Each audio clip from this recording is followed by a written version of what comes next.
Sioned Gwen, o Sir Conwy I lwyfannau'r byd. Mae Sioned, merch Joyce Davies o Gangen Mochtre, yn egluro mwy am fywyd cantores opera broffesiynol. Yr ysgofion cyntaf o berfformio ydy yn yr ysgol feithrin, yn y capel a chystadlu.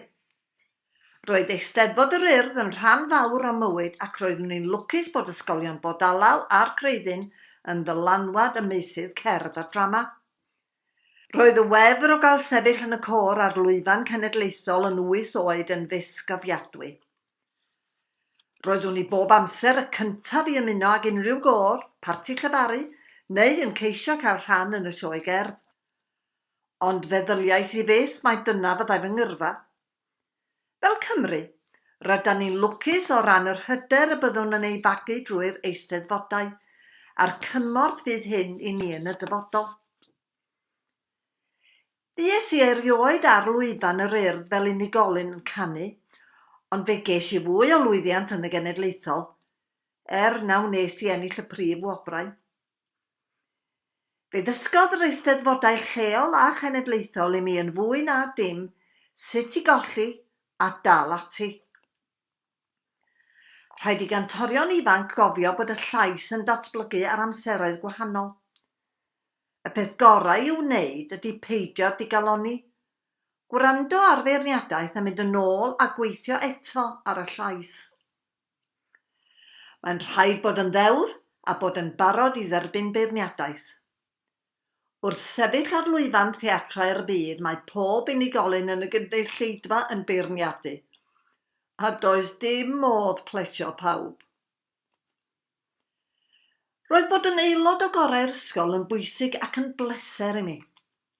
Fe wnes I ymaelodi â chôr y Pedair Sir, ac yna cael fy newis I fod yn rhan o gôr cenedlaethol Ieuenctid Cymru.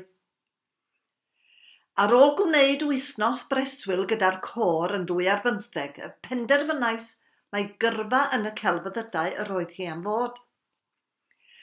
Roedd yr wythnos yn llawn hwyl, gwaith caled a chymdeithasu ag eraill oedd yn rhannu'r un diddordeb am I. Os buaswn yn cael fy nhalu am wneud hyn, wel, amdani. O fewn blwyddyn, roeddwn ar fy ffordd I astudio yn y Guildhall yn Llundain, ac yno yn astudio a meistroli fy nhechneg y bues I am 8 mlynedd. Dwi wedi bod yn ffodus ers gadael y coleg fy mod wedi gweithio'n ddibaid, os nad yn perfformio, yn gweithio adre yn dysgu'r prosiect nesaf, neu yn canu oratorio gyda chorau, yn teithio dramor I wneud cyngherddau, neu yn canu mewn ysgolion I addysgu'r genhedlaeth nesaf. Mae'r amrywiaeth yn gwneud y swydd yn unigryw dros ben. Mae llawer yn meddwl bod yn gantores opera yn glamorous, ac weithiau mae'n gallu bod. Yn enwedig pan mae rhywun yn gwisgo ffrog hir fendigedig a rhywun proffesiynol yn gwneud eich gwallt a cholir. Dwi wedi cael cwrdd ag enwogion, canu i'r teulu brenhinol a chael teithio dipyn.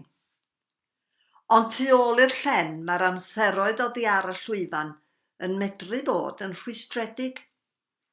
Yn aml, mi byddai newid i'r ffrog na mewn rhyw le 6 oer ac yn gobeithio bod drych go dda I wneud yn wallt ac yn bincio. Mae'r teithio yn hir ac yn unig.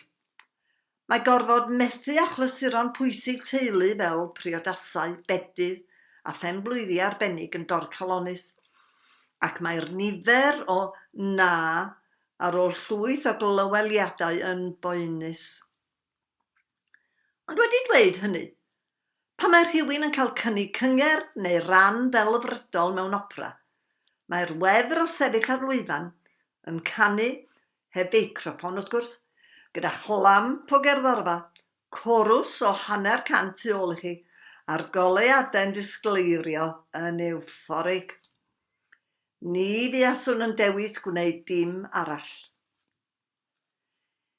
Hyd yn hyn, fy atgof melysaf ydy cael gwneud fy ymddangosiad proffesiynol cyntaf gyda'r English National Opera yn 2019, yn canu rhan Pity Sing yn nghynhyrchiad poblogaidd Mikado.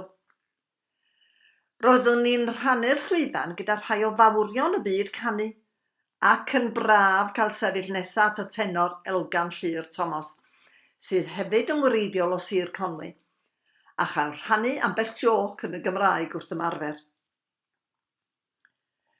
Yn ddiweddar, mae pethau wedi bod dipyn anoddach. O fewn wythnos cafodd holl waith 2020 ei ganslo neu ei ohirio. Roedd hyn yn cynnwys taith o gwmpas 5 dinas yn canu un o'r prif rannau yn The Gondoliers gyda'r Scottish Opera. Taith i'r Eidal gyda cherddorfa siambr La Serenissima.